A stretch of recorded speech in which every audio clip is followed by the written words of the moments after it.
এই অবস্থায় নিজে যদি একটু হাসি খুশি থাকা যায় তাহলে কিন্তু বেশ ভালোই লাগে। সামনেই তো পুজো আসছে, আর বিভিন্ন ভিডিওতেও দেখছিলাম সবাই যে যার মতো সাজগোজ করছে, তাই আমিও ভাবলাম যে আজকে আমরাও কিছু একটু নতুন কিছু করি।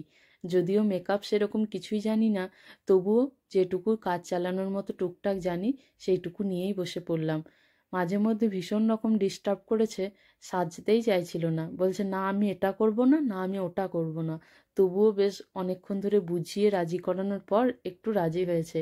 তারই মধ্যে আবার শাড়িটাও পরতে চাইছিল না।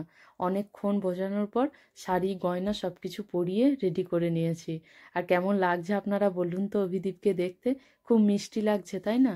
আর দেখুন, যেই ছাদে নিয়ে এসেছি অমনি কিন্তু চোখে হাত দিয়ে কাজলটাকে ঘেঁটে ফেলছে। যাই হোক, ছাদের মধ্যে একটু পোজ দেওয়ার চেষ্টা হলো, যদিও সেরকম কিছুই পোজও দিতেও পারছিল না। তবুও আর কি বলে বলে যেটুকু করা যায় সেটুকুই আর কি পোজ দেওয়া হয়েছে। কিরকম লাগছে আপনারাই বলবেন দেখে অভিদীপকে দেখতে। লাগছে না ছোট্ট মা দুর্গার মতো? যেটুকু হাঁটাচলা করছিল তাও বলে বলে করানো হচ্ছিল। রোদের মধ্যে তো তাকাতেই পারছিল না। বহু কষ্টে বেশ কয়েকটা ছবি তুলতে পেরেছি। আমি জিজ্ঞাসা করছিলাম নিজেকে দেখে কেমন লাগছে, বলছে খুব সুন্দর লাগছে, এরকম প্রত্যেক দিন সাজিয়ে দেবে।